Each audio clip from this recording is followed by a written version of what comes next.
ਸ੍ਰੀ ਵਾਹਿਗੁਰੂ ਸਾਹਿਬ ਜੀ।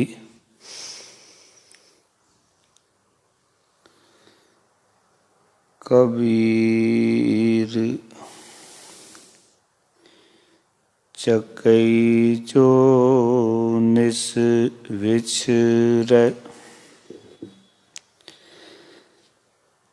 ਆਏ ਮਿਲੈ ਪ੍ਰਭਾਤ।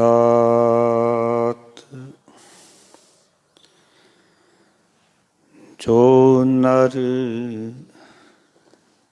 ਵਿਛੜੇ ਰਾਮ ਸਿਉ,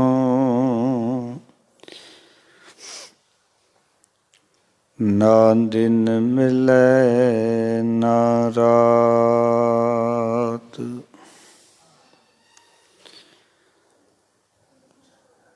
ਜੋ ਨਰ ਵਿਛੜੇ ਰਾਮ ਸਿਉ, ਨਾ ਦਿਨ ਮਿਲੈ ਨਾ ਰਾਤ।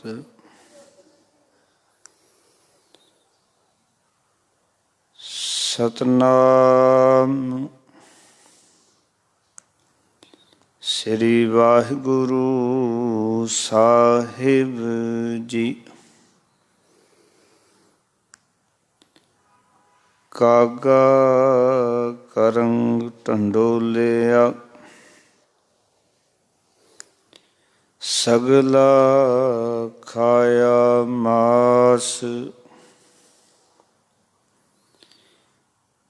ਇਹ ਦੋਇ ਨੈਣਾ ਮਤ ਛੂਓ, ਫਿਰ ਦੇਖਨ ਕੀ ਆਸ।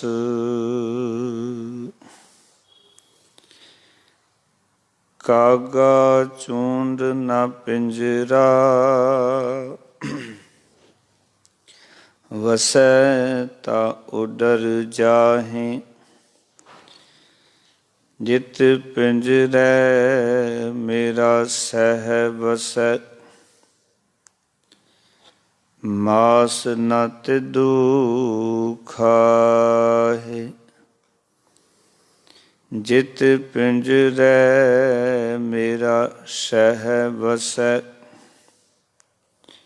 ਮਾਸ ਨ ਤਿਦੂ ਖਾਹੇ।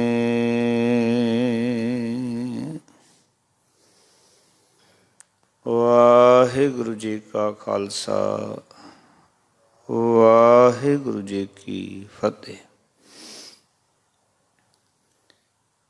ਸ਼ਬਦ ਗੁਰੂ ਬਾਣੀ ਕੇ ਬੋਹਿਤ, ਧੰਨ ਧੰਨ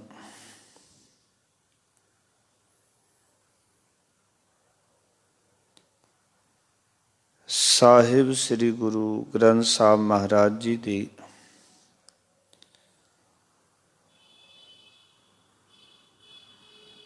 ਪਾਵਨ ਪਵਿੱਤਰ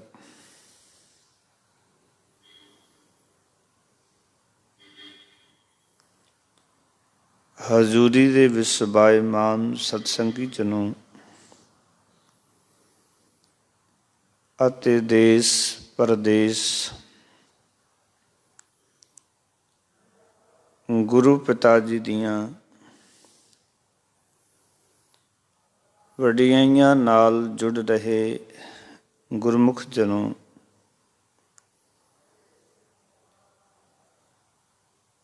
ਸਤਿਗੁਰਾਂ ਨੇ ਕਿਰਪਾ ਕੀਤੀ ਹੈ। ਸਾਨੂੰ ਮਾਨ ਸਰੋਵਰ ਦੇ ਉੱਤੋਂ ਮੋਤੀ ਚੁਗਣ ਦਾ ਸੁਭਾਗ ਸਮਾਂ ਪ੍ਰਾਪਤ ਹੋਇਆ ਹੈ।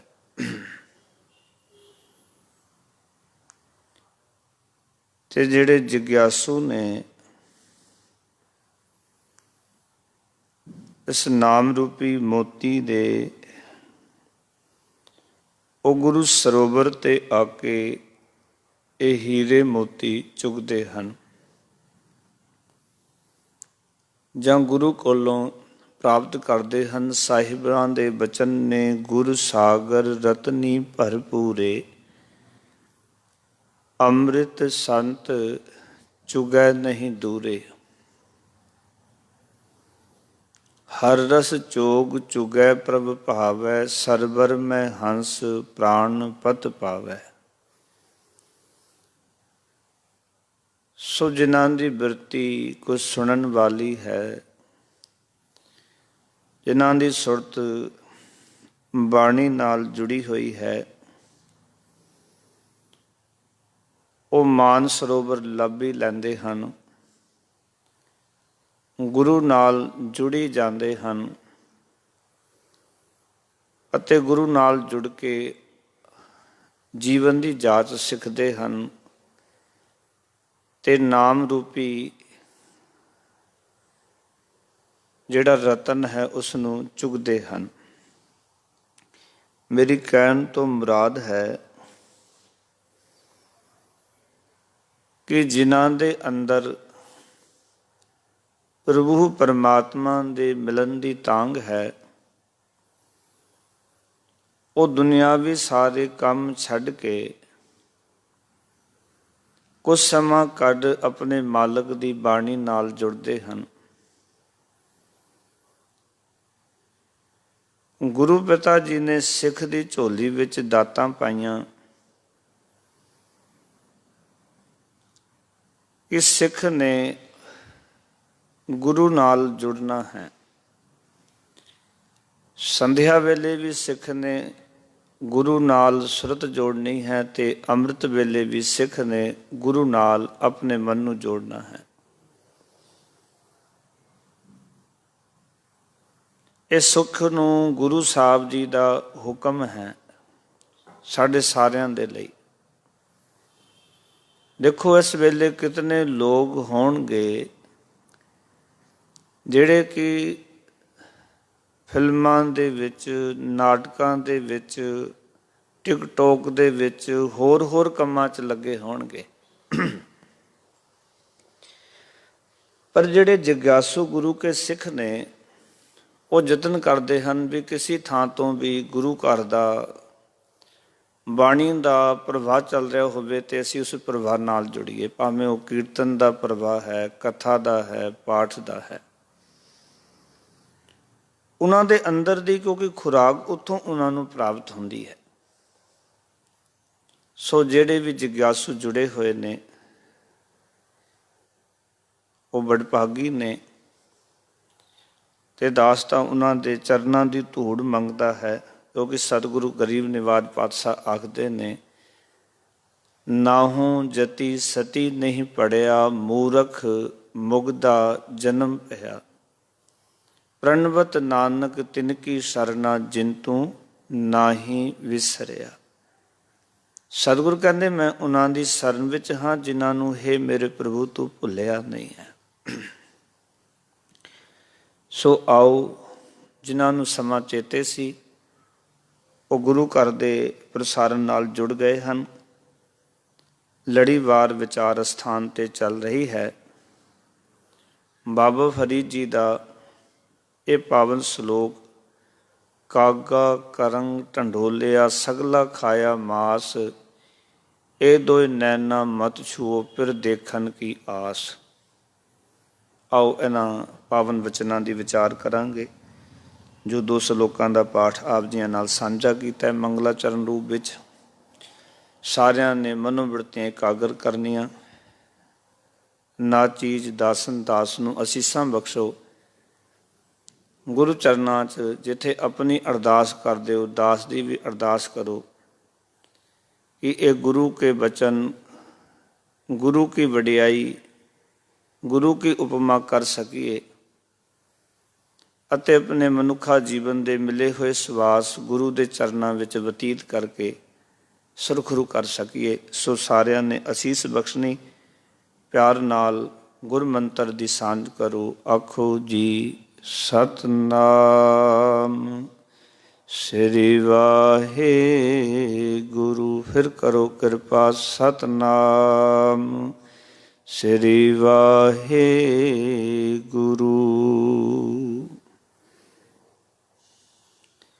ਬਾਬਾ ਫਰੀਦ ਜੀ ਨੇ ਇਹਨਾਂ ਸ਼ਲੋਕਾਂ ਦੇ ਰਾਹੀਂ ਉਸ ਮਾਲਕ ਦੇ ਨਾਲ ਮਿਲਣ ਦੀ ਗੱਲ ਆਖੀ ਹੈ।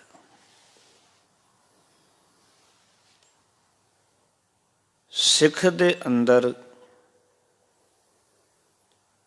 ਜਦੋਂ ਵੈਰਾਗ ਦਾ ਜਨਮ ਹੁੰਦਾ ਹੈ ਔਰ ਅੰਦਰ ਅਹਿਸਾਸ ਹੁੰਦਾ ਹੈ ਕਿ ਮੈਂ ਪਰਮੇਸ਼ਰ ਨਾਲੋਂ ਵਿਛੜਿਆ ਹੋਇਆ ਹਾਂ, ਅਤੇ ਉਹ ਵਿਛੋੜਾ ਜਦੋਂ ਮਨੁੱਖ ਦੇ ਅੰਦਰ ਵੈਰਾਗ ਦਾ ਜਨਮ ਕਰਾਉਂਦਾ, ਉਸ ਵੇਲੇ ਫਿਰ ਉਸ ਪਰਮਾਤਮਾ ਨੂੰ ਮਿਲਣ ਦੀ ਜਿਹੜੀ ਆਸ ਅੰਦਰ ਵੱਜਦੀ ਹੈ। ਇਸ ਨੂੰ ਦਾਸ ਇਸ ਤਰ੍ਹਾਂ ਆਖਦਾ ਹੈ ਕਿ ਜੇ ਮਨੁੱਖ ਨੂੰ ਪਿਆਸ ਹੋਵੇ, ਪਾਣੀ ਫਿਰ ਤਲਾਸ਼ ਕਰਦਾ ਹੈ, ਔਰ ਤਲਾਸ਼ ਹੀ ਹੈ ਜਦੋਂ ਕਿ ਉਹ ਆਸ ਤੱਕ ਪਹੁੰਚਾ ਦਿੰਦੀ ਹੈ। ਕਿਉਂਕਿ ਇਹ ਗੱਲ ਪੱਕੀ ਜੀਵਨ 'ਚ ਵਸਾ ਲੈਣਾ ਕਿ ਜਿਸ ਮਨੁੱਖ ਦੇ ਅੰਦਰ ਪਿਆਸ ਹੀ ਨਹੀਂ ਹੈ, ਉਹ ਕਦੀ ਮਨੁੱਖ ਤਲਾਸ਼ ਨਹੀਂ ਕਰਦਾ। ਗੁਸਤਾਖੀ ਮਾਫ, ਅੱਜ ਬਹੁਤ ਸਾਰੇ ਸਿੱਖ ਅਖਵਾਉਣ ਵਾਲੇ ਜਿਹੜੇ ਨੇ, ਉਹਨਾਂ ਦੇ ਅੰਦਰ ਇਹ ਬਾਣੀ ਦੀ ਪਿਆਸ, ਪਰਮਾਤਮਾ ਦੀ ਭਗਤੀ ਦੀ ਪਿਆਸ, ਨਾਮ ਦੀ ਪਿਆਸ, ਪਰਮਾਤਮਾ ਨੂੰ ਮਿਲਣ ਦੀ ਪਿਆਸ ਸੀ ਮੁੱਕ ਗਈ ਹੈ। ਹਰ ਵੇਲੇ ਪਦਾਰਥਾਂ ਦੀ ਪਿਆਸ ਲੱਗੀ ਹੋਈ, ਇਸ ਕਰਕੇ ਉਹ ਪਦਾਰਥਾਂ ਦੇ ਪਿੱਛੇ ਦੌੜ ਰਹੇ ਨੇ। ਪਰ ਪਿਆਰਿਓ, ਸੱਚ ਜਾਣਨਾ, ਇਹ ਮਨੁੱਖਾ ਜੀਵਨ ਜਿੱਥੇ ਕਿ ਸੰਸਾਰੀ ਤੌਰ ਤੋਂ ਅਸੀਂ ਪਦਾਰਥ ਇਕੱਠੇ ਕਰਨੇ ਨੇ, ਪਰ ਨਾਲ ਪਰਮਾਰਥ ਦੀ ਪ੍ਰਾਪਤੀ ਵੀ ਇਸ ਮਨੁੱਖਾ ਸਰੀਰ ਤੋਂ ਹੀ ਹੋਵੇਗੀ। ਖਿਆਲ ਕਰਨਾ, ਜੇ ਆਪਾਂ ਪਦਾਰਥ ਇਕੱਠੇ ਕਰ ਲਏ ਪਰ ਪਰਮਾਰਥ ਇਕੱਠਾ ਨਹੀਂ ਕੀਤਾ, ਤਾਂ ਇੱਕ ਦਿਨ ਜਾਣ ਲੱਗਿਆਂ ਜ਼ਰੂਰ ਸਾਨੂੰ ਪਛਤਾਵਾ ਹੋਵੇਗਾ। ਉਸ ਵੇਲੇ ਅੰਦਰਲਾ ਦੁਖੀ ਹੋਵੇਗਾ ਕਿ ਮੈਂ ਆਇਆ ਹੋਰ ਕੁਝ ਕਰਨ ਸੀ ਸੰਸਾਰ ਵਿੱਚ, ਤੇ ਹੋਰ ਕੁਝ ਕਰਕੇ ਜਾ ਰਿਹਾ ਹਾਂ। ਇਸ ਕਰਕੇ ਜੀਵਨ ਦੇ ਅੰਦਰ ਪਿਆਸ, ਦੂਜੀ ਗੱਲ ਜੀਵਨ ਦੇ ਅੰਦਰ ਤਲਾਸ਼, ਔਰ ਤੀਜੀ ਗੱਲ ਜੀਵਨ ਦੇ ਅੰਦਰ ਫਿਰ ਕਿਤੇ ਜਾ ਕੇ ਆਸ ਪੂਰੀ ਹੁੰਦੀ ਹੈ। ਬਾਬਾ ਫਰੀਦ ਜੀ ਕਹਿੰਦੇ, ਮੇਰੀ ਹਾਲਤ ਐਸੀ ਬਣ ਗਈ ਹੈ, ਕਾਗਾ ਕਰੰਗ ਢੰਡੋਲਿਆ। ਭਾਵੇਂ ਇਸ ਸ਼ਲੋਕ ਦੇ ਬਾਬਤ ਭਗਤ ਮਾਲ ਗ੍ਰੰਥ ਵਿੱਚ ਬਹੁਤ ਸਾਰੀਆਂ ਸਾਖੀਆਂ ਲਿਖੀਆਂ ਹੋਈਆਂ ਨੇ ਵੀ ਕਾਂ ਜਿਹੜੇ ਸੀ, ਬਾਬਾ ਫਰੀਦ ਜੀ ਜੰਗਲਾਂ ਵਿੱਚ ਭਗਤੀ ਕਰਦੇ ਸਨ, ਤੇ ਕਾਂ ਉਹਨਾਂ ਦੇ ਸਰੀਰ ਵਿੱਚ ਆ ਕੇ ਠੁੰਗਾ ਮਾਰਦੇ ਸਨ। ਜਾਂ ਬਹੁਤ ਸਾਰੀਆਂ ਫੋਟੋਆਂ ਬਣਾਈਆਂ ਗਈਆਂ ਕਿ ਬਾਬਾ ਫਰੀਦ ਜੀ ਆਪਣੀ ਅੱਖਾਂ ਵੱਲ ਇਸ਼ਾਰਾ ਕਰ ਰਹੇ ਹਨ ਔਰ ਕਾਵਾਂ ਨੂੰ ਕਹਿ ਰਹੇ ਨੇ ਵੀ ਤੁਸੀਂ ਮੇਰੀ ਅੱਖਾਂ ਨੂੰ ਬਖਸ਼ ਦਿਓ।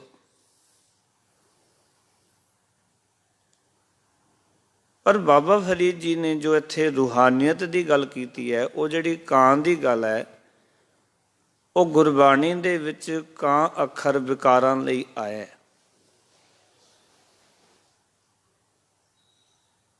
ਤੁਸੀਂ ਬਾਣੀ ਨੂੰ ਧਿਆਨ ਨਾਲ ਵਾਚੋਗੇ ਨਾ, ਤੇ ਉੱਥੇ ਤੁਹਾਨੂੰ ਪਤਾ ਲੱਗੇਗਾ ਗੁਰੂ ਸਾਹਿਬ ਜੀ ਨੇ ਜਦੋਂ ਜੀਵਨ ਦੇ ਅੰਦਰ ਵਿਕਾਰਾਂ ਦੀ ਗੱਲ ਕੀਤੀ, ਤੇ ਉੱਥੇ ਜੋ ਪੈਰ ਚੋਲ ਨਾ ਗਧਾ ਨਾਚੈ, ਪੈਸਾ ਭਗਤ ਕਰਾਵੈ,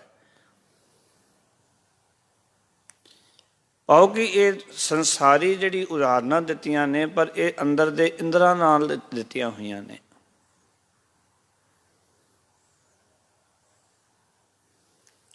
ਇਸ ਕਰਕੇ ਜਦੋਂ ਅਸੀਂ ਬਾਣੀ ਦਾ ਮੁਤਾਲਾ ਕਰਾਂਗੇ, ਬਾਣੀ ਨੂੰ ਵਿਚਾਰਾਂਗੇ, ਬਾਣੀ ਨੂੰ ਸਮਝਾਂਗੇ, ਤੇ ਇਹ ਗੱਲ ਸਮਝ ਵਿੱਚ ਆਏਗੀ ਕਿ ਜਿਹੜੇ ਇਹ ਉਦਾਹਰਨਾਂ ਦੇ ਰਹੇ ਨੇ, ਉਹ ਬਾਬਾ ਫਰੀਦ ਜੀ ਇੱਥੇ ਕਾਂ ਅੱਖਰ ਵਿਕਾਰਾਂ ਵਾਸਤੇ ਵਰਤ ਰਹੇ ਨੇ।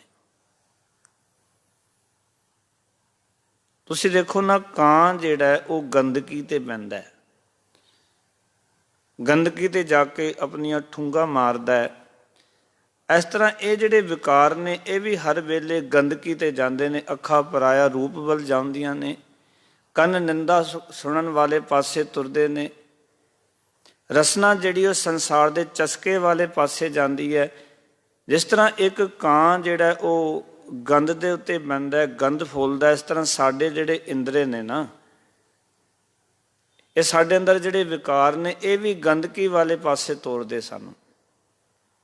ਇਸ ਕਰਕੇ ਬਾਬਾ ਫਰੀਦ ਜੀ ਨੇ ਆਖਿਆ ਕਿ ਕਾਂਗਾ ਕਰੰਗ ਢੰਡੋਲਿਆ, ਕਾਵਾਂ ਨੇ ਪਿੰਜਰ ਵੀ ਫੋਲ ਮਾਰਿਆ। ਇਹ ਸਾਰਾ ਸਰੀਰ ਦੀ ਗੱਲ ਚੱਲ ਰਹੀ ਹੈ। ਸਗਲਾ ਖਾਇਆ ਮਾਸ, ਤੇ ਆਖਣ ਲੱਗੇ ਸਾਰਾ ਮਾਸ ਖਾ ਲਿਆ ਨਾ ਵਿਕਾਰਾਂ ਨੇ। ਤੁਸੀਂ ਦੇਖੋ ਨਾ ਕਿ ਜਿਹੜੇ ਸਾਡੇ ਵਿਕਾਰ ਨੇ ਇਹੀ ਸਾਡੇ ਸਰੀਰ ਨੂੰ ਲਿੱਸਾ ਕਰਦੇ ਨੇ। ਕਾਮ ਹੈ, ਕ੍ਰੋਧ ਹੈ, ਲੋਭ ਹੈ, ਮੋਹ ਹੈ, ਅਹੰਕਾਰ ਹੈ, ਚਿੰਤਾ, ਫਿਕਰ, ਦੁਵਿਧਾਵਾਂ, ਇਹ ਸਾਰੀਆਂ ਐਸੀਆਂ ਚੀਜ਼ਾਂ ਨੇ ਜੋ ਦਿਖਾਈ ਤੇ ਸਾਨੂੰ ਨਹੀਂ ਦਿੰਦਾ, ਪਰ ਇਹ ਸਾਡੇ ਸਰੀਰ ਨੂੰ ਲਿੱਸਾ ਕਰ ਦਿੰਦੀਆਂ ਹਨ। ਇਹ ਗੱਲ ਵੱਖਰੀ ਹੈ ਕਿ ਇਹ ਚੀਜ਼ਾਂ ਸਾਨੂੰ ਨਜ਼ਰ ਨਹੀਂ ਆਉਂਦੀਆਂ, ਦਿਖਾਈ ਨਹੀਂ ਦਿੰਦੀਆਂ। ਇਸ ਕਰਕੇ ਬਾਬਾ ਫਰੀਦ ਜੀ ਨੇ ਸਾਰਾ ਤੁਹਾਨੂੰ ਦੱਸਿਆ ਕਿ ਇਹਨਾਂ ਵਿਕਾਰੀ ਕਾਵਾਂ ਨੇ ਇਹ ਸਰੀਰ ਰੂਪੀ ਜਿਹੜਾ ਪਿੰਜਰਾ ਸੀ ਨਾ, ਜਿਹੜਾ ਹੁਣ ਹੱਡੀਆਂ ਦਾ ਢਾਂਚਾ ਰਹਿ ਗਿਆ ਸੀ ਕੇਵਲ, ਇਹ ਵਿਕਾਰ ਐਡੇ ਪ੍ਰਬਲ ਨੇ, ਇਹ ਕਾਂ ਇੱਦਾਂ ਦੇ ਨੇ ਪਿਆਰ ਵਾਲਿਓ ਕਿ ਇਸ ਪਿੰਜਰ ਨੂੰ ਵੀ, ਪੁਤਲੇ ਨੂੰ ਵੀ ਛੱਡਦੇ ਨਹੀਂ ਹਨ।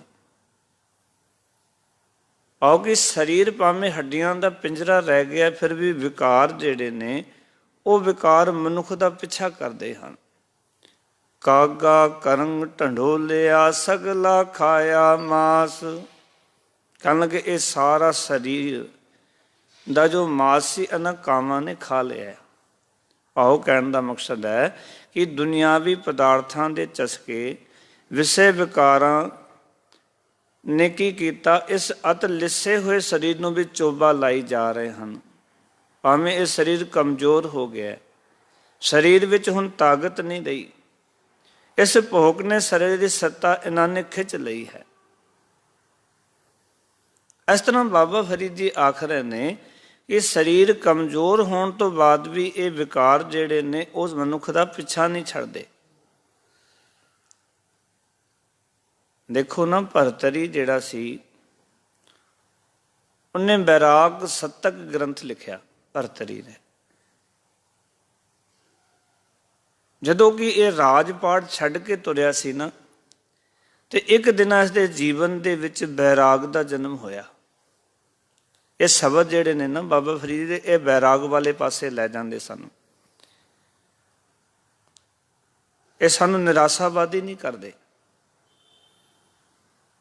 ਸਗੋਂ ਸਾਡੇ ਅੰਦਰ ਇੱਕ ਬੈਰਾਗ ਦਾ ਜਨਮ ਕਰਦੇ ਨੇ ਔਰ ਇੱਕ ਆਸ ਜਗਾਉਂਦੇ ਹਨ ਕਿ ਅਜੇ ਵੀ ਮੇਰੇ ਅੰਦਰ ਪਰਮਾਤਮਾ ਨੂੰ ਵੇਖਣ ਦੀ ਤਮੰਨਾ ਹੈ, ਆਸ ਹੈ।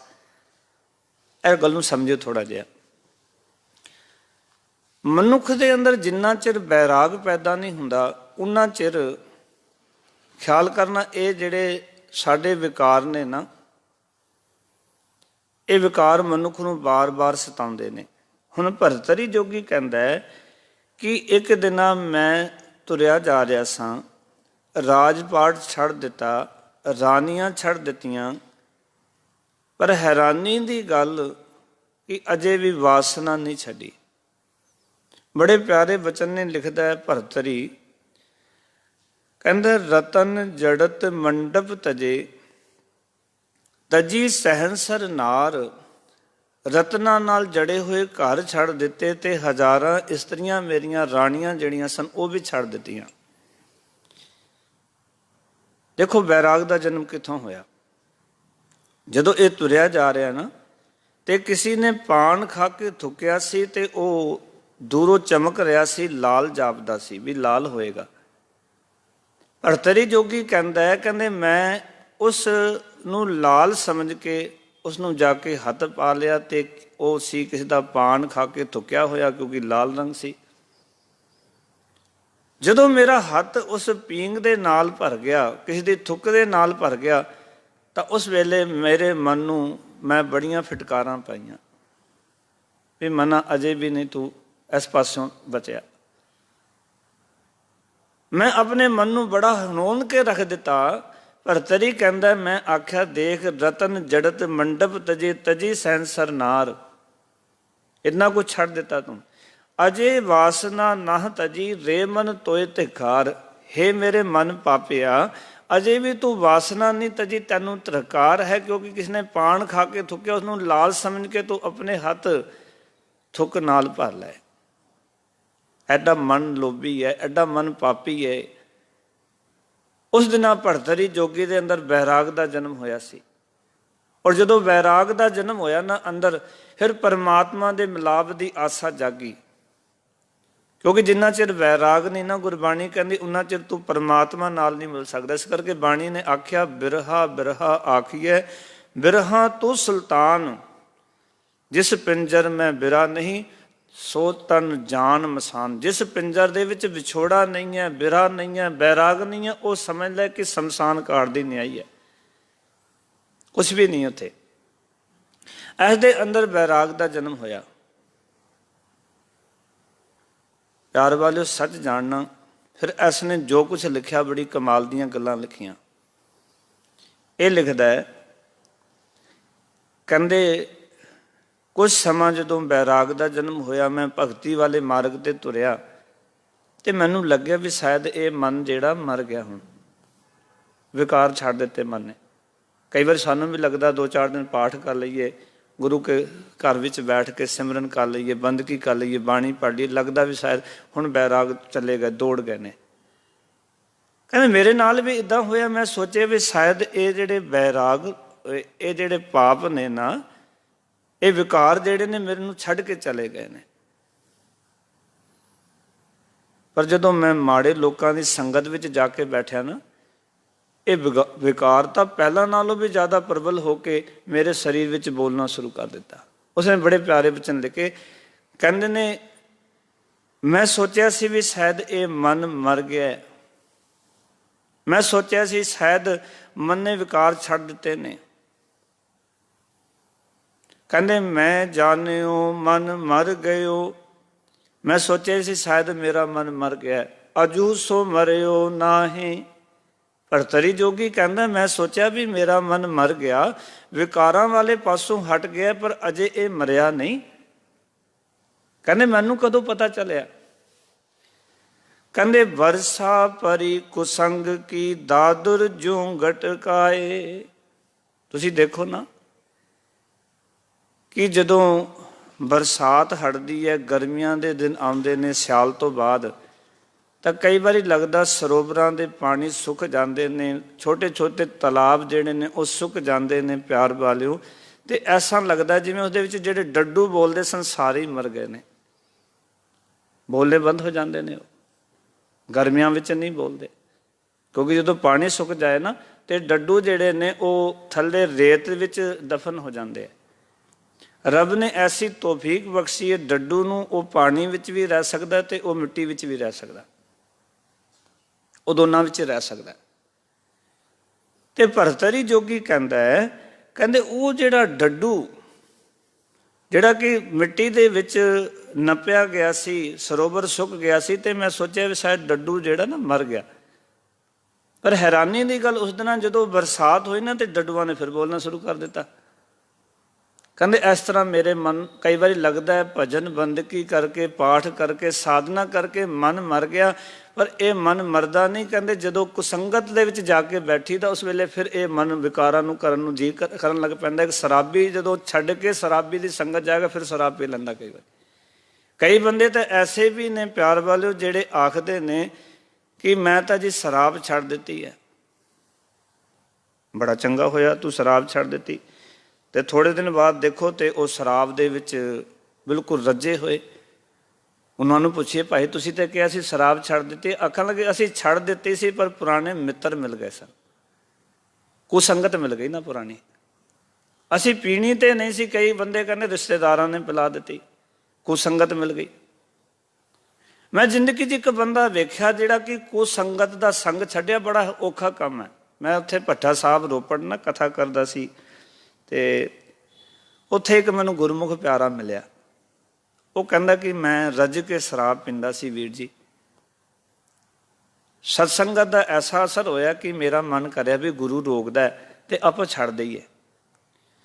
ਮੈਂ ਛੱਡਣੀ ਸੋਚਦਾ ਸੀ ਪਰ ਛੱਡੀ ਨਹੀਂ ਜਾਂਦੀ ਸੀ ਮੇਰੇ ਕੋਲੋਂ। ਮੈਂ ਬੜੇ ਯਤਨ ਕੀਤੇ ਕਹਿੰਦੇ ਜੀਵਨ ਦੇ ਅੰਦਰ, ਪਰ ਇੱਕ ਦਿਨ ਕਹਿੰਦੇ ਮੈਂ ਆਪਣੇ ਸਹੁਰੇ ਘਰ ਚੱਲਿਆ ਸੀ, ਮੇਰੀ ਘਰਵਾਲੀ ਨਾਲ। ਕਹਿੰਦੇ ਰੱਬ ਦੀ ਐਸੀ ਕਿਰਪਾ ਹੋਈ, ਮੈਂ ਭੱਟਾ ਸਾਹਿਬ ਗੁਰਦੁਆਰੇ ਰੋਪੜ, ਜਿਹੜਾ ਗੁਰੂ ਗੋਬਿੰਦ ਸਿੰਘ ਮਹਾਰਾਜ ਜੀ ਦਾ ਸਥਾਨ ਹੈ, ਨਿਹੰਗ ਖਾਂ ਕੋਟਲੇ ਵਾਲੇ ਦੀ ਥਾਂ 'ਚ ਬਣਿਆ, ਜਿਹੜਾ ਸਤਿਗੁਰੂ ਨੇ ਉੱਥੇ ਚਰਨ ਪਾਏ ਸਨ। ਕਹਿੰਦੇ ਮੈਂ ਉੱਥੇ ਮੱਥਾ ਟੇਕਿਆ, ਪਤਾ ਨਹੀਂ ਮੱਥਾ ਟੇਕ ਕੇ ਬਾਹਰ ਆਇਆ ਜਿਹੜਾ ਕਿ 2 ਬੋਤਲਾਂ ਪੀ ਜਾਂਦਾ ਸੀ। ਕਹਿੰਦੇ ਪਤਾ ਨਹੀਂ ਗੁਰੂ ਨੇ ਕੀ ਕਿਰਪਾ ਕੀਤੀ। ਕਹਿੰਦੇ ਨੇ ਅੱਜ ਮਨ ਨੇ ਕਿਹਾ ਮਨਾ ਅੱਜ ਸਹੁਰੇ ਘਰ ਚੱਲ ਰਿਹਾ ਤੇ ਉਹ ਸਾਰੇ ਮੈਨੂੰ ਜ਼ਰੂਰ ਪਿਲਾਣਗੇ, ਕਿਉਂਕਿ ਉਹਨਾਂ ਕੋਲ ਬੈਠ ਕੇ ਮੈਂ ਪੀਂਦਾ ਰਿਹਾ। ਕੋਈ ਸੰਗਤ ਬੰਦੇ ਦਾ ਸਾਥ ਨਹੀਂ ਛੱਡਦੀ, ਬੰਦਾ ਯਤਨ ਕਰਦਾ ਪਰ ਕੋਈ ਸੰਗਤ ਪ੍ਰਭਾਵਿਤ ਕਰਦੀ ਹੈ ਬੰਦੇ ਨੂੰ।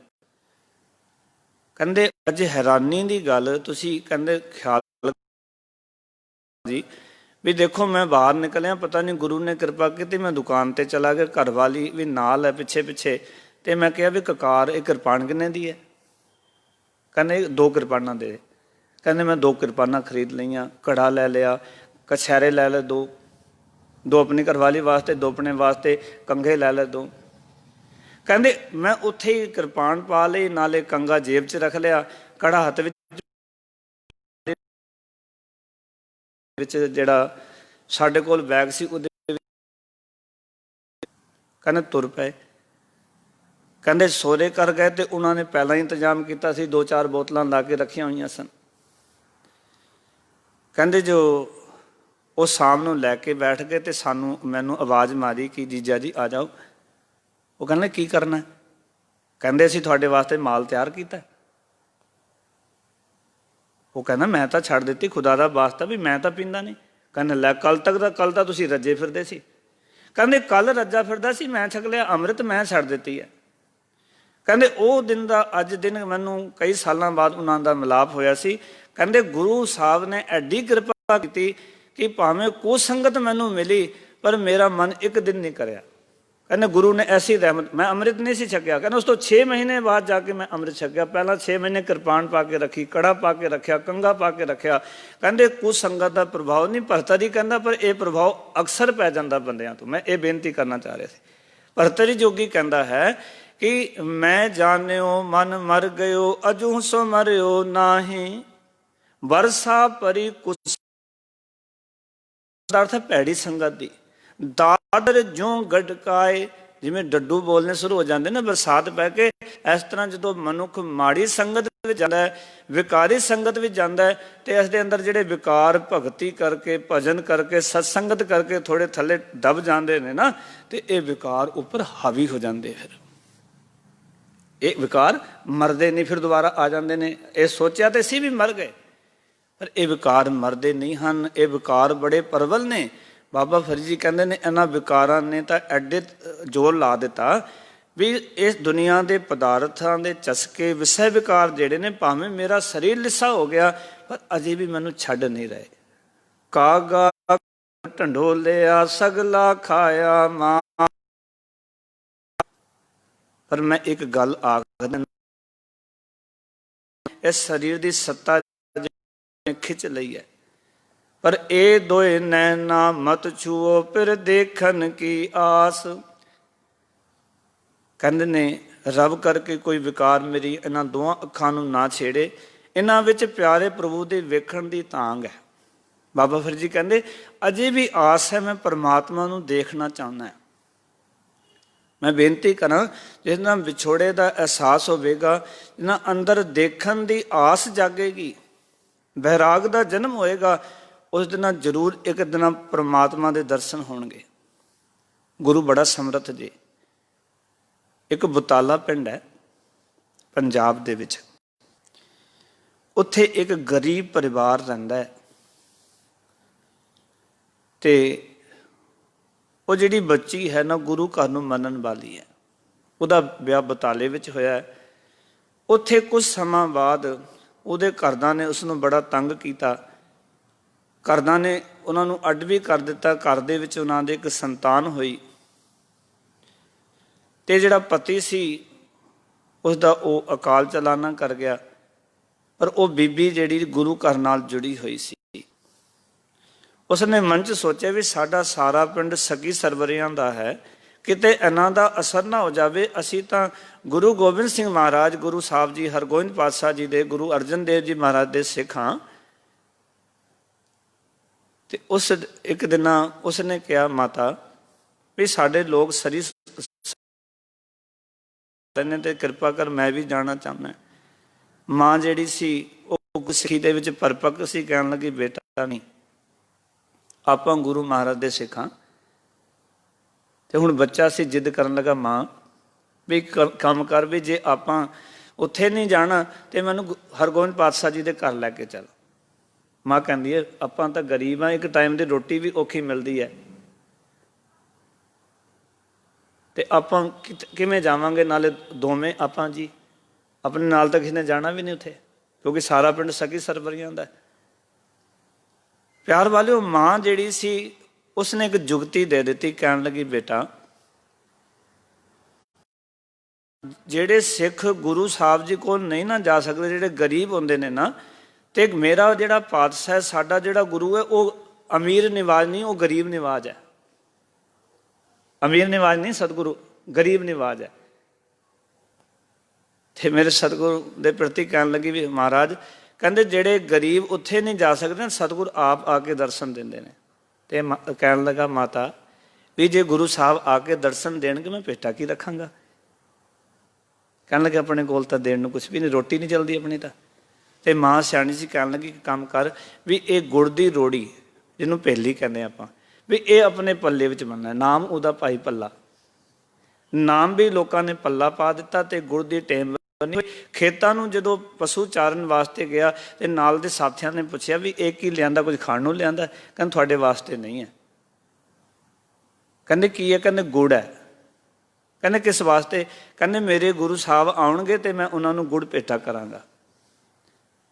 प्यार वाले, जिथे की विछोड़ा है और जिथे बैराग है और जिथे आस है, मैं बेनती पहला की सी, प्यास है उत्थे तलाश शुरू होंदी, जिथे तलाश है तो उत्थे एक दिन आस पूरी जरूर होंदी है।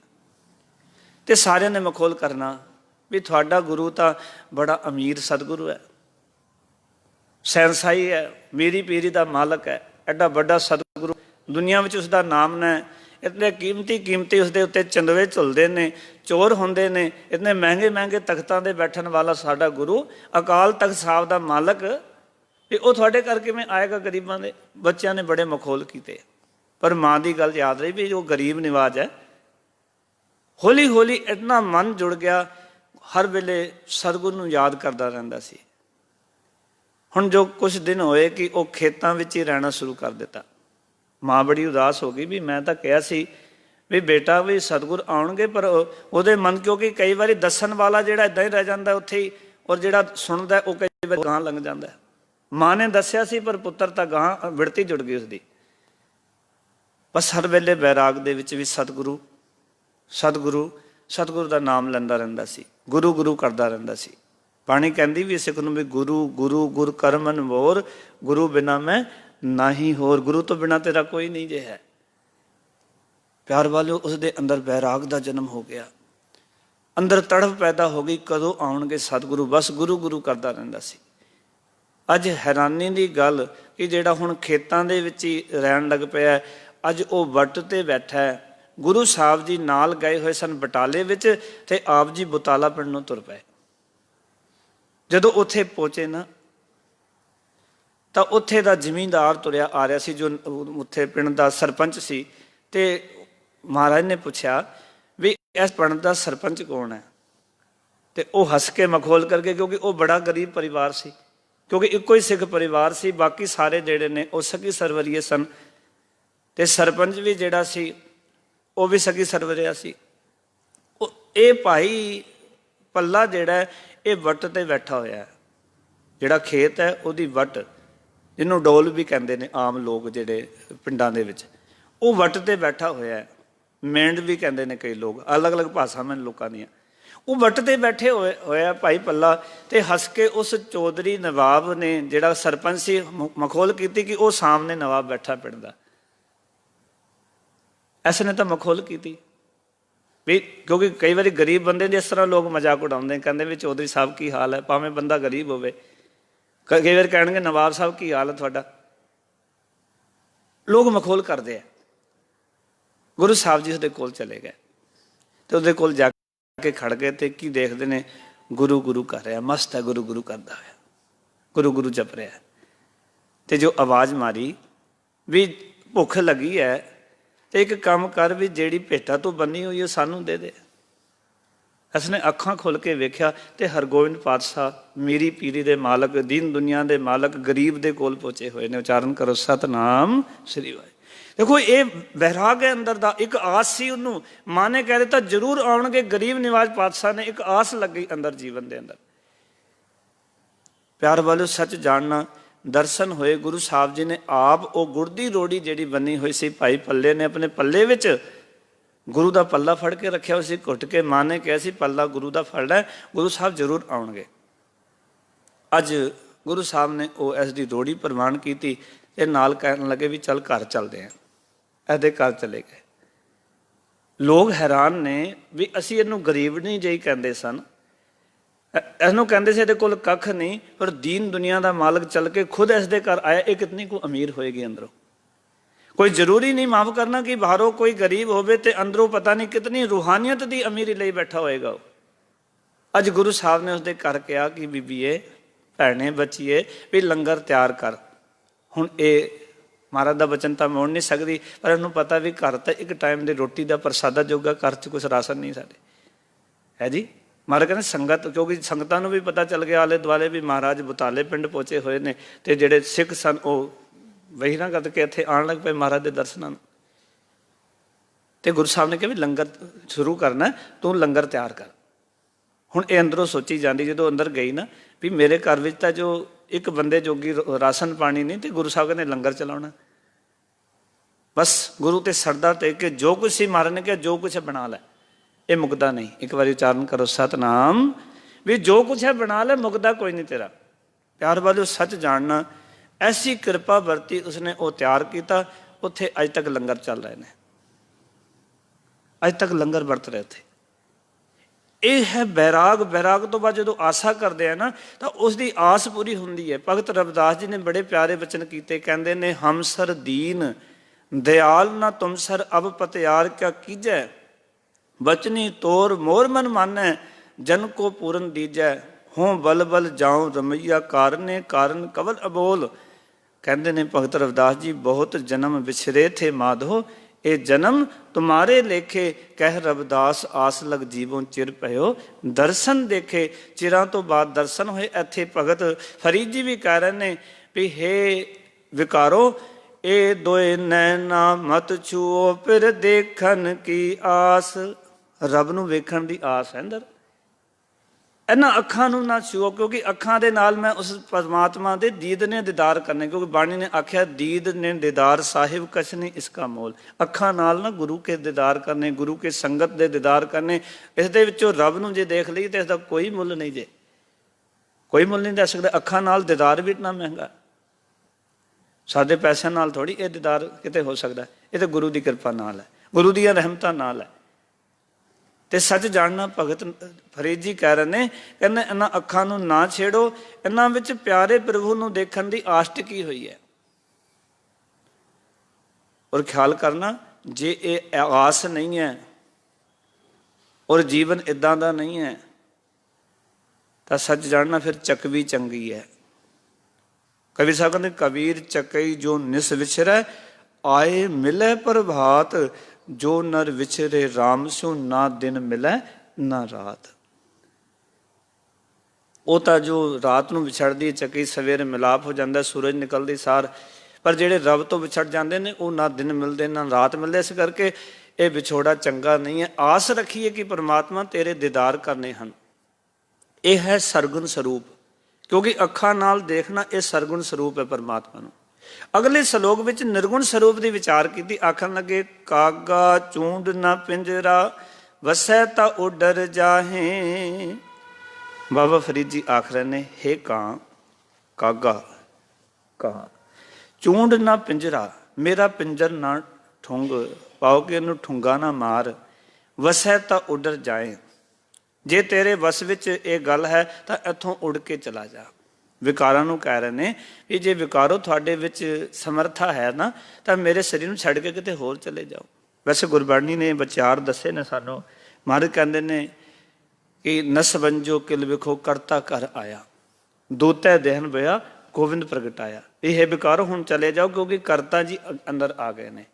ਪਰ ਇੱਥੇ ਜੋ ਕਹਿ ਰਹੇ ਨੇ ਬਾਬਾ ਫਰੀਦ ਜੀ ਵਿਕਾਰਾਂ ਨੂੰ, ਇਹ ਵਿਕਾਰੋ ਜੇ ਤੁਹਾਡੇ 'ਚ ਤਾਕਤ ਹੈ ਨਾ ਤਾਂ ਤੁਸੀਂ ਇੱਕ ਕੰਮ ਕਰੋ, ਮੇਰਾ ਇਹ ਹਿਰਦਾ ਛੱਡ ਦਿਓ।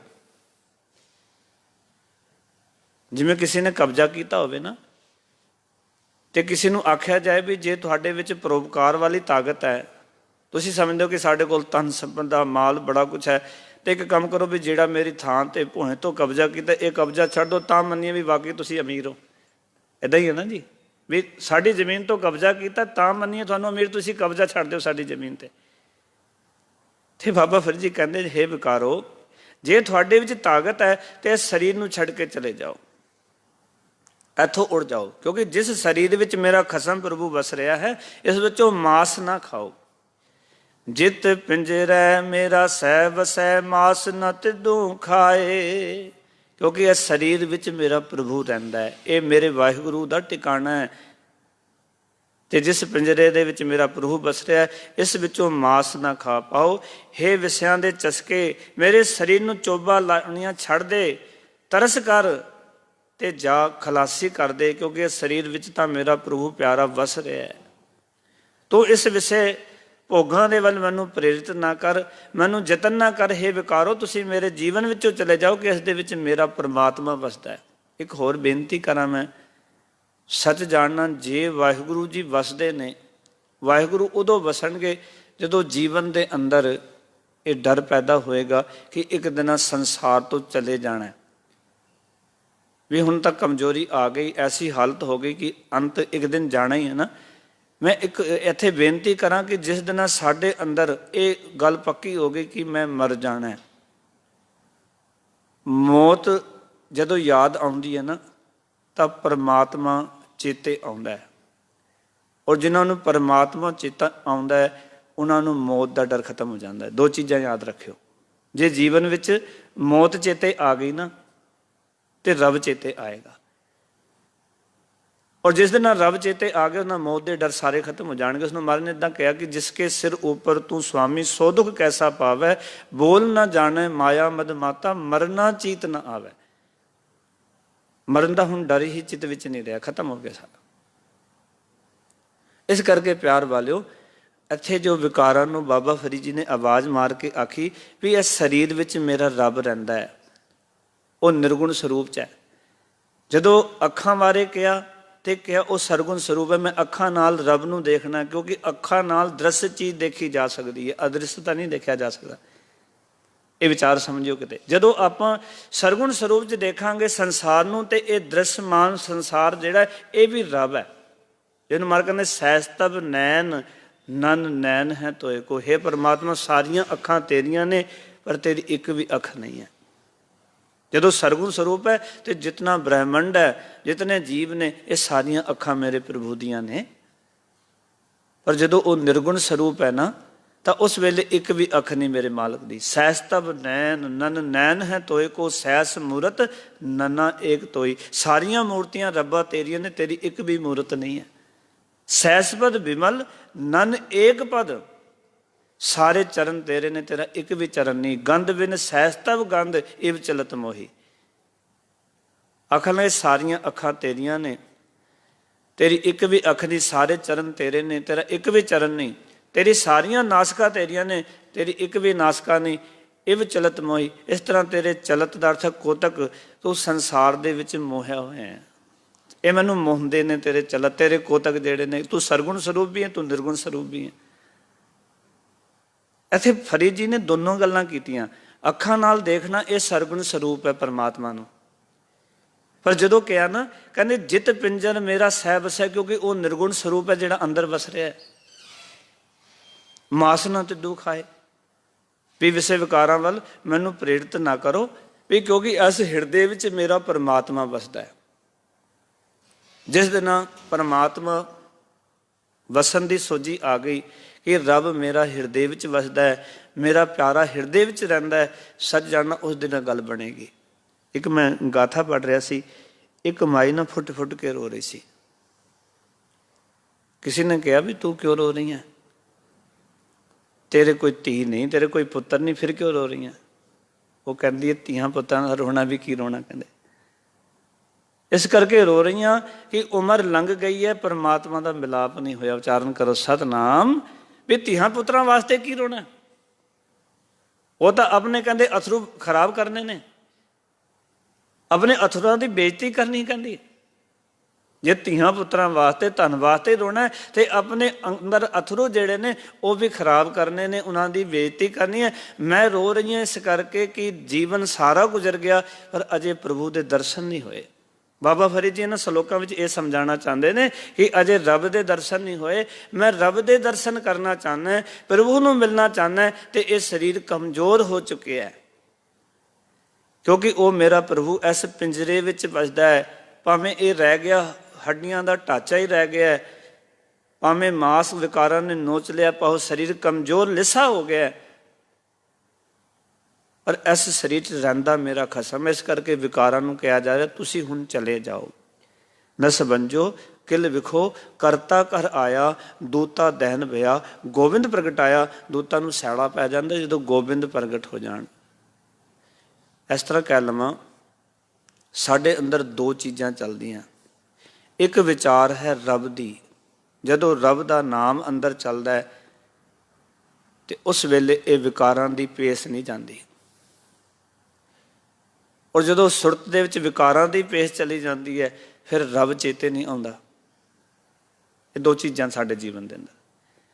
ਜਦੋਂ ਸਾਡੇ ਮਨ ਵਿੱਚ ਪਰਮਾਤਮਾ ਦਾ ਨਾਮ ਹੈ, ਉਸ ਦੀ ਯਾਦ ਚੱਲ ਰਹੀ ਹੈ ਤੇ ਇਹਨਾਂ ਵਿਕਾਰਾਂ ਦੀ ਪੇਸ਼ ਨਹੀਂ ਜਾਂਦੀ, ਔਰ ਜਦੋਂ ਵਿਕਾਰ ਸਾਡੇ ਮਨ ਵਿੱਚ ਨੇ ਉਸ ਵੇਲੇ ਰੱਬ ਚੇਤੇ ਨਹੀਂ ਆਉਂਦਾ। ਸਾਰੀ ਗੁਰਬਾਣੀ ਸਾਨੂੰ ਇਹ ਵਿਚਾਰ ਬਖਸ਼ਦੀ ਹੈ ਔਰ ਇਹ ਬਾਣੀ ਸਾਨੂੰ ਇਹ ਗੱਲ ਸਮਝਾਉਂਦੀ ਹੈ ਕਿ ਤੇਰੀ ਸੁਰਤ ਵਿੱਚ ਇਸ ਸਰੀਰ ਦੇ ਮਾਲਕ ਦਾ ਸਿਮਰਨ ਚੱਲਣਾ ਚਾਹੀਦਾ ਹੈ। ਇਹ ਵਿਕਾਰ ਤਾਂ ਅੱਜ ਨਹੀਂ ਤੇ ਕੱਲ ਤੇਰਾ ਸਾਥ ਛੱਡ ਹੀ ਦੇਣਗੇ, ਪਰ ਉਹ ਪਰਮਾਤਮਾ ਨਾ ਇਸ ਲੋਕ ਵਿੱਚ ਤੇਰਾ ਸਾਥ ਛੱਡੇਗਾ ਨਾ ਪਰਲੋਕ ਵਿੱਚ ਛੱਡੇਗਾ। ਉਸ ਮਾਲਕ ਨੇ ਇੱਥੇ ਵੀ ਰਹਿਣਾ ਤੇ ਅੱਗੇ ਵੀ ਤੇਰੇ ਉਹ ਕੰਮ ਆਏਗਾ। ਸੋ ਬਾਬਾ ਫਰੀਦ ਜੀ ਨੇ ਸਾਨੂੰ ਇਸ ਬਾਬਤ ਅੱਜ ਸੁਚੇਤ ਕੀਤਾ ਹੈ, ਸਮਝਾਇਆ ਹੈ ਕਿ ਇਸ ਸਰੀਰ ਦਾ ਖਿਆਲ ਰੱਖੋ ਕਿਉਂਕਿ ਇਸ ਸਰੀਰ ਵਿੱਚ ਪਰਮਾਤਮਾ ਵਸਦੇ ਨੇ। ਵੈਸੇ ਵੀ ਇੱਕ ਬੇਨਤੀ ਕਰਾਂ, ਨਾਨਕ ਸੋ ਪ੍ਰਭ ਸਿਮਰਿਐ ਇਸ ਦੇਹੀ ਕੋ ਪਾਲ। ਸਿੱਖ ਨੇ ਸਰੀਰ ਨੂੰ ਪਾਲਣਾ ਹੈ। ਕਿਉਂ ਪਾਲਣਾ ਹੈ? ਹੱਟਾ ਕੱਟਾ ਕਰਨ ਵਾਸਤੇ ਨਹੀਂ, ਇਸ ਨੂੰ ਇਸ ਕਰਕੇ ਪਾਲਣਾ ਹੈ ਕਿ ਇਹ ਸਰੀਰ ਬਾਰ-ਬਾਰ ਨਹੀਂ ਮਿਲਦਾ। ਕਬੀਰ ਮਾਨਸ ਜਨਮ ਦੁਲੰਭ ਹੈ, ਹੋਏ ਨਾ ਬਾਰੇ ਬਾਰ। ਇਸ ਕਰਕੇ ਪਾਲਣਾ ਕਰਨੀ ਹੈ ਸਰੀਰ ਦੀ, ਕਿਉਂਕਿ ਸਰੀਰ ਹੈ ਤਾਂ ਭਜਨ ਬੰਦਗੀ ਹੋ ਸਕਦੀ, ਜੇ ਸਰੀਰ ਨਹੀਂ ਤਾਂ ਕੁਝ ਵੀ ਨਹੀਂ ਕਰ ਸਕਾਂਗੇ। ਇਸ ਕਰਕੇ ਇਸ ਨੂੰ ਪ੍ਰਸਾਦਾ ਤਾਂ ਦੇਣਾ, ਇਸ ਨੂੰ ਪਾਲਣਾ ਤਾਂ ਹੈ ਤਾਂ ਕਿ ਇਹ ਸਰੀਰ ਜਿਉਂਦਾ ਰਹੇਗਾ ਜਦੋਂ ਤੱਕ ਅਸੀਂ ਬੰਦਗੀ ਕਰ ਸਕਾਂਗੇ। ਇਸ ਕਰਕੇ ਸਿੱਖੀ ਵਿੱਚ ਇਹ ਵੀ ਵਿਚਾਰ ਬਖਸ਼ਿਸ਼ ਮਹਾਰਾਜ ਨੇ, ਸਰੀਰ ਦਾ ਧਿਆਨ ਰੱਖ, ਸਰੀਰ ਦਾ ਖਿਆਲ ਰੱਖ। ਇਹ ਜਿਹੜੇ ਵਿਕਾਰ ਸਰੀਰ ਨੂੰ ਖਤਮ ਕਰ ਦੇਣਾ ਚਾਹੁੰਦੇ ਨੇ, ਇਹ ਵਾਰ-ਵਾਰ ਤੇਰੇ ਉੱਤੇ ਵਾਰ ਕਰ ਰਹੇ ਨੇ, ਇਹਨਾਂ ਦੇ ਵਾਰਾਂ ਤੋਂ ਤੂੰ ਸੁਚੇਤ ਹੋ। ਜਿਵੇਂ ਮਹਾਰਾਜ ਨੇ ਕਿਹਾ ਨਾ, ਨਾਤ ਕਛੂ ਨਾ ਜਾਨੋ ਮਨ ਮਾਇਆ ਕੈ ਹਾਥ ਬਿਕਾਨੋ, ਤੁਮ ਕਈਅਤ ਜਗਤ ਗੁਰ ਸੁਆਮੀ ਹਮ ਕਈਅਤ ਕਲਯੁਗ ਕੇ ਕਾਮੀ, ਇਨ ਪੰਚਨ ਮੇਰੋ ਮਨ ਜੋ ਵਿਕਾਰਿਓ ਪਲ ਪਲ ਹਰਜੀ ਤੇ ਅੰਤਰ ਪਾਰਿਓ। ਇਹਨਾਂ ਪੰਜਾਂ ਨੇ ਮੇਰੇ ਮਨ ਨੂੰ ਵਿਗਾੜ ਕੇ ਰੱਖਿਆ ਹੋਇਆ ਤੇ ਹਰੀ ਪਰਮਾਤਮਾ ਤੇਰੇ ਨਾਲੋਂ ਪਲ ਪਲ ਮੈਨੂੰ ਦੂਰ ਕਰੀ ਜਾ ਰਹੇ ਨੇ। ਤੇ ਜਦੋਂ ਇਹ ਵਿਕਾਰ ਹਾਵੀ ਹੋ ਜਾਂਦੇ ਨੇ, ਪਰਮਾਤਮਾ ਸੁਰਤ 'ਚ ਨਹੀਂ ਰਹਿੰਦਾ, ਯਾਦ 'ਚ ਨਹੀਂ ਰਹਿੰਦਾ। ਬਸ ਇਹੀ ਦੁੱਖ ਹੈ। ਗੁਰੂ ਕਿਰਪਾ ਕਰੇ ਕਿਤੇ ਉਹ ਸਾਡੀ ਯਾਦ ਵਿੱਚ ਆ ਜਾਏ, ਉਸ ਨੂੰ ਅਨੁਭਵ ਕਰ ਲਈ ਕਿ ਉਹ ਸਰੀਰ ਵਿੱਚ ਵਸਦਾ ਹੈ। ਇਸ ਕਰਕੇ ਸਰੀਰ ਨੂੰ ਵਿਕਾਰਾਂ ਤੋਂ ਬਚਾਈਏ, ਕਿਉਂਕਿ ਇਸ ਪਿੰਜਰੇ ਦੇ ਅੰਦਰ ਮੇਰਾ ਪ੍ਰਭੂ, ਮੇਰਾ ਮਾਲਕ, ਮੇਰਾ ਖਸਮ ਵਸਦਾ ਹੈ। ਇਸ ਕਰਕੇ ਸਿੱਖ ਨੇ ਗੁਰੂ ਕੋਲ ਬੈਠ ਕੇ ਇਹ ਜੀਵਨ ਦੀ ਜਾਚ ਸਿੱਖਣੀ ਹੈ ਕਿ ਸੱਚੇ ਪਾਤਸ਼ਾਹ ਮੇਰੇ ਉੱਤੇ ਕਿਰਪਾ ਕਰ ਦਿਓ ਕਿ ਮੈਂ ਇਹਨਾਂ ਵਿਕਾਰਾਂ ਤੋਂ ਬਚ ਸਕਾਂ। ਇਹ ਤੁਸੀਂ ਆਪਣੀ ਕਿਰਪਾ ਕਰੋ। ਤੇ ਅੱਜ ਦਾ ਜਿਹੜਾ ਪਾਵਨ ਮੁਖ ਵਾਕ ਆਇਆ ਉਸ ਸ਼ਬਦ ਵਿੱਚ ਇਹੀ ਵਿਚਾਰ ਸਮਝਾਏ ਗੁਰੂ ਸਾਹਿਬ ਨੇ ਕਿ ਜੋ ਨਰ ਦੁਖ ਮੈਂ ਦੁਖ ਨਹੀਂ ਮਾਨੈ, ਸੁਖ ਸਨੇ ਅਰ ਪਹਿਨੀ ਜਾ ਕੇ ਕੰਚਨ ਮਾਟੀ ਮਾਨੈ, ਨਹਿ ਨਿੰਦਿਆ ਨ ਉਸਤਤ ਜਾ ਕੇ ਲੋਭ ਮੋਹ ਅਭਮਾਨਾ, ਹਰਗ ਸੋਗ ਤੇ ਰਹਿ ਨਿਆਰੂ ਨਾਹੀ ਮਾਨ ਅਪਮਾਨਾ, ਆਸਾ ਮਨਸਾ ਸਗਲ ਤੇ ਆਗੇ ਜਗਤੇ ਰਹਿ ਨਿਰਾਸਾ, ਕਾਮ ਕ੍ਰੋਧ ਜੇ ਪਰਸੈ ਨਾਹਨ ਤੇ ਘਾਟ ਬ੍ਰਹਮ ਨਿਵਾਸਾ, ਗੁਰ ਕਿਰਪਾ ਜੇ ਨਰਕੋ ਕੀਨੀ ਤੇ ਇਹ ਜੁਗਤ ਪਛਾਣੀ, ਨਾਨਕ ਲੀਨ ਪਿਓ ਗੋਬਿੰਦ ਸਿਉ ਜੋ ਪਾਣੀ ਸੰਗ ਪਾਣੀ। ਗੁਰੂ ਕਿਰਪਾ ਕਰੇ ਕਿ ਇਹ ਕਿਰਪਾ ਸਾਡੇ ਉੱਤੇ ਸਾਰਿਆਂ 'ਤੇ ਬਣੇ। ਅਗਲੇ ਜਿਹੜੇ ਸ਼ਲੋਕ ਨੇ ਬਾਬਾ ਫਰੀਦ ਜੀ ਦੇ, ਉਹ ਫਿਰ ਸਾਨੂੰ ਇਸ ਮੌਤ ਤੋਂ ਚੇਤੇ ਕਰਾ ਕੇ ਔਰ ਸਾਨੂੰ ਆਪਾ ਸਵਾਰਨ ਦੀ ਵਿਚਾਰ ਬਖਸ਼ਣਗੇ। ਸੋ ਇਹਨਾਂ ਸ਼ਲੋਕਾਂ ਰਾਹੀਂ ਬਾਬਾ ਜੀ ਨੇ ਸਾਨੂੰ ਵਿਕਾਰਾਂ ਵਾਲੇ ਪਾਸਿਓਂ ਤੋਂ ਵਰਜਨ ਵਾਸਤੇ ਕਿਹਾ ਵੀ ਵਿਕਾਰ ਹਾਵੀ ਨੇ, ਵਿਕਾਰ ਪਰਮਾਤਮਾ ਦੀ ਬੰਦਗੀ ਨਹੀਂ ਕਰਨ ਦਿੰਦੇ। ਪਰ ਕੋਈ ਗੱਲ ਨਹੀਂ, ਜੇ ਵਿਕਾਰ ਆਪਣਾ ਕੰਮ ਕਰ ਰਹੇ ਨੇ ਤੇ ਤੁਸੀਂ ਵੀ ਪਰਮਾਤਮਾ ਦੀ ਆਸ ਲਾ ਕੇ ਤੁਰੋ। ਜੇ ਤੁਸੀਂ ਆਸ ਰੱਖ ਲਈ ਮਨ ਦੇ ਵਿੱਚ ਵੀ ਰੱਬ ਨੂੰ ਮਿਲਣਾ ਹੀ ਮਿਲਣਾ ਹੈ, ਵਿਕਾਰ ਭਾਵੇਂ ਸਰੀਰ ਨੂੰ ਬਿਲਕੁਲ ਲਿੱਸਾ ਕਿਉਂ ਨਾ ਕਰ ਦੇਣ, ਤੇ ਤੁਹਾਡੀ ਆਸ ਇੱਕ ਦਿਨ ਗੁਰੂ ਨਾਨਕ ਪੂਰੀ ਕਰੇਗਾ ਤੇ ਜ਼ਰੂਰ ਤੁਹਾਨੂੰ ਖਸਮ ਮਾਲਕ ਦੇ ਦਰਸ਼ਨ ਹੋ ਜਾਣਗੇ। ਔਰ ਜੇ ਉਸਦੇ ਦੀਦਾਰ ਇਸ ਮਨੁੱਖਾ ਜੀਵਨ 'ਚ ਹੋ ਗਏ, ਫਿਰ ਕਹਿ ਸਕਾਂਗੇ ਇਹ ਲੋਕ ਸੁਖੀਏ ਪਰ ਲੋਕ ਸਵੇਲੇ ਨਾਨਕ ਹਰ ਪਉ ਆਪੇ ਮਿਲੇ। ਸਾਰਿਆਂ ਦਾ ਧੰਨਵਾਦ ਜੀ। ਇਤਨੀਆਂ ਬੇਨਤੀਆਂ ਪ੍ਰਵਾਨ ਫਤਿਹ ਜੀ ਸਾਨ ਕਰੋ। ਆਖੋ ਜੀ ਵਾਹਿਗੁਰੂ ਜੀ ਕਾ ਖਾਲਸਾ, ਵਾਹਿਗੁਰੂ ਜੀ ਕੀ ਫਤਿਹ। ਵਾਹਿਗੁਰੂ ਸਾਹਿਬ ਜੀ। ਡੰਡੋਤ ਬੰਧਨ ਅਨਕ ਬਾਰ, ਸਰਬ ਕਲਾ ਸਮਰੱਥ,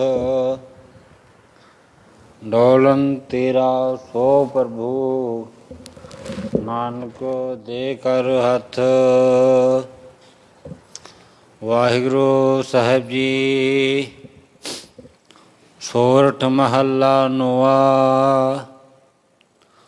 ਜੋ ਨਰ ਦੁਖ ਮੈਂ ਦੁਖ ਨਹੀਂ ਮਾਨੈ, ਸੁਖ ਸਨੇਹ ਅਰ ਭੈਣੀ ਜਾਂਕੈ ਕੰਚਨ ਮਾਟੀ ਮਾਨੈ।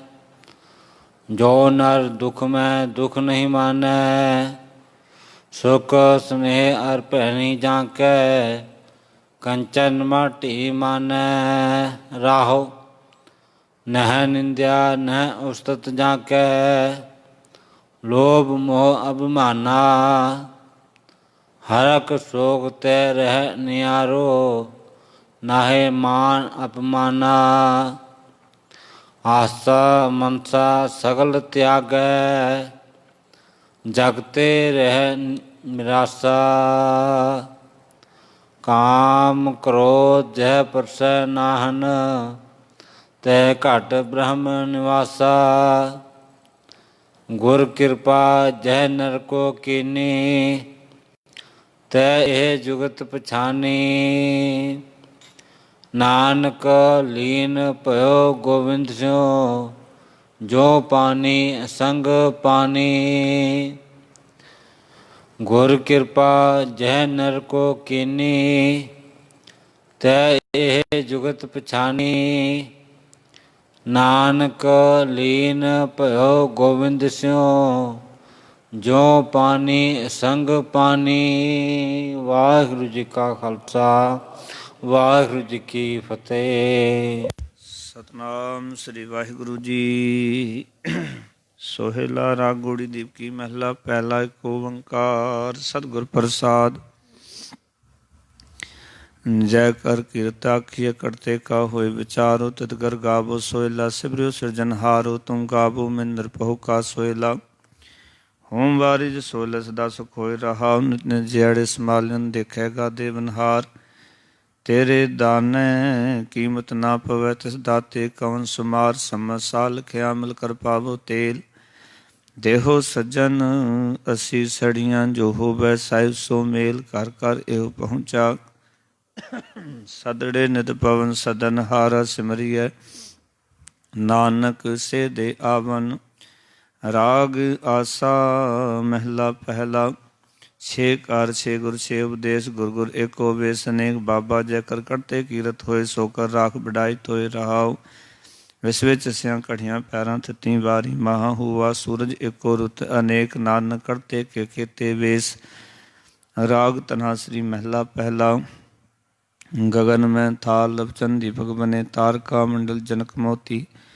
ਤੋ ਮਨ ਆਲੋ ਪਵਨ ਚਬਰੋ ਕਰੇ ਸਗਲ ਬੰਦਾਏ ਫੁਲੰਤ ਜੋਤੀ ਕੈਸੀ ਆਰਤੀ ਹੋਏ ਪਖੜਨਾ ਤੇਰੀ ਆਰਤੀ ਨਤਾ ਸ਼ਬਦ ਬਾਜਨ ਪਹਿਰੀ ਰਹਾਉ ਸਹਿਸ ਤਵ ਨੈਨ ਨੈਨ ਹੈ ਤੋਏ ਕੋ ਸਹਿਸ ਮੂਰਤ ਨਾਇਕ ਤੋ ਹੀ ਸਹਿਸ ਪਦ ਬਿਮਲਨ ਏਕ ਪਦ ਗੰਧ ਬਿਨ ਸਹਿਸ ਤਵ ਗੰਧਿਵ ਚਲਤ ਮੋਹੀ ਸਭ ਮੈਂ ਜੋਤ ਜੋਤ ਹੈ ਸੋਇ ਤਿਸ ਦੈ ਚਾਨਨ ਸਭ ਮੈਂ ਚਾਨਨ ਹੋਏ ਗੁਰ ਸਾਖੀ ਜੋਤ ਪ੍ਰਗਟ ਹੋਏ ਜੋ ਤਿਸ ਭਾਵੈ ਸੁਆਰਤੀ ਹੋਏ ਹਰ ਚਰਨ ਕਵਨ ਮਕਰਨ ਲੋਇਤ ਮਨਨ ਦਿਨੋ ਮੋਹਿ ਆਹੀ ਪਿਆਸਾ ਕਿਰਪਾ ਜਲ ਦੇ ਨਾਨਕ ਸਾਰੰਗ ਕੋ ਹੋਏ ਜਾਤੇ ਤੇਰੇ ਨਾਏ ਵਾਸਾ ਰਾਗ ਗੋੜੀ ਪੂਰੀ ਮਹਿਲਾ ਚੌਥਾ ਕਾਮ ਕ੍ਰੋਧ ਨਗਰ ਪੋ ਪਰਿਆ ਮਿਲ ਸਾਧੂ ਖੰਡਲ ਖੰਡਾ ਹੈ ਪੂਰਬ ਲਿਖਾ ਲਗੇ ਗੁਰ ਪਾਇਆ ਮਨ ਹਲੇ ਮੰਡਲ ਮੰਡਾ ਹੈ ਕਰ ਸਾਧੂ ਅੰਜਲੀ ਪੁਨ ਵੱਡਾ ਹੈ ਕਰ ਡੰਡੋਤ ਪੁਨ ਵੱਡਾ ਹੈ ਰਹਾਉ ਸਾਕਤ ਹਰ ਸਾਧ ਨਾ ਜਾਣਿਆ ਜਨੰਤਰ ਹੋ ਮੈਂ ਕੰਡਾ ਹੈ ਜੋ ਜੋ ਚਲਾ ਚੁਬੈ ਦੁਖ ਪਾਵੈ ਜਮ ਕਾਲ ਸਹਿ ਸਿਰ ਡੰਡਾ ਹੈ ਹਰ ਜਨ ਹਰ ਹਰ ਨਾਮ ਸਮਾਣੇ ਦੁਖ ਜਨਮ ਮਰਨ ਪਹੁ ਖੰਡਾ ਹੈ ਅਬਨਾਸੀ ਪੁਰਖ ਪਾਇਆ ਪਰਮੇਸ਼ਰ ਬਹੁਤ ਸੋਭ ਖੰਡ ਬ੍ਰਹਮੰਡਾ ਹੈ ਹਮ ਗਰੀਬ ਮਸਕੀਨ ਪ੍ਰਭ ਤੇਰੇ ਹਰ ਰਾਖ ਰਾਖ ਬੜ ਵੱਡਾ ਹੈ ਜਨ ਨਾਨਕ ਨਾਮ ਆਧਾਰ ਟੇਕੈਰ ਨਾਮੇ ਹੀ ਸੁਖ ਮੰਡਾ ਹੈ ਰਾਗ ਗੋੜੀ ਪੂਰੀ ਮਹਿਲਾ ਪੰਜਵਾ ਕਰੋ ਬੇਨੰਤੀ ਸੁਨੋ ਮੇਰੇ ਮਿੱਤਾ ਸੰ ਟਹਿਲ ਕੀ ਵੇਲਾ ਇਹਾਂ ਖਾੜ ਚਲੋ ਹਰ ਲਾਹਾ ਅੱਗੇ ਵਸਨ ਸੁਹੇਲਾ ਓਤ ਕਟੈ ਦਿਨ ਸਰੈ ਨਾਰੇ ਮਨ ਗੁਰ ਮਿਲਕਾ ਸਵਾਰੇ ਰਹਾਉ ਇਹ ਸੰਸਾਰ ਵਿਕਾਰ ਸੰਸੇ ਮੈਂ ਤਰਿਓ ਬ੍ਰਹਮ ਗਿਆਨੀ ਜਿਸੈ ਜਗਾਇ ਪਿਆਵੈ ਇਹ ਰਸ ਅਕਥ ਕਥਾ ਤਿਨ ਜਾਨੀ ਜਾਕੂ ਵਾਇ ਸੋਈ ਵਿਹਾਜੂ ਹਰ ਗੁਰ ਤੇ ਮਨੈ ਵਸੇਰਾ ਨਿਜ ਕਰ ਮਹਿਲ ਪਾਵੋ ਸੁਖ ਸਹਿਜੇ ਬਹੁ ਨਾ ਹੋਏ ਗੋ ਫੇਰਾ ਅੰਤਰ ਜਾਮੀ ਪੁਰਖ ਵਿਦਾਤੇ ਸ਼ਰਧਾ ਮਨ ਕੀ ਪੂਰੇ ਨਾਨਕ ਦਾਸ ਇਹ ਸੁਖ ਮੰਗੈ ਮੋਕੋ ਕਰ ਸੰਤਨ ਕੀ ਤੂਰੇ ਅੰਤਰ ਜਾਮੀ ਪੁਰਖ ਵਿਦਾਤੇ ਸ਼ਰਧਾ ਮਨ ਕੀ ਪੂਰੇ ਨਾਨਕ ਦਾਸ ਇਹ ਸੁਖ ਮੰਗੈ ਮੋਕੋ ਕਰ ਸੰਤਨ ਕੀ ਤੂਰੇ। ਵਾਹਿਗੁਰੂ ਜੀ ਕਾ ਖਾਲਸਾ ਵਾਹਿਗੁਰੂ ਜੀ ਕੀ ਫਤਿਹ।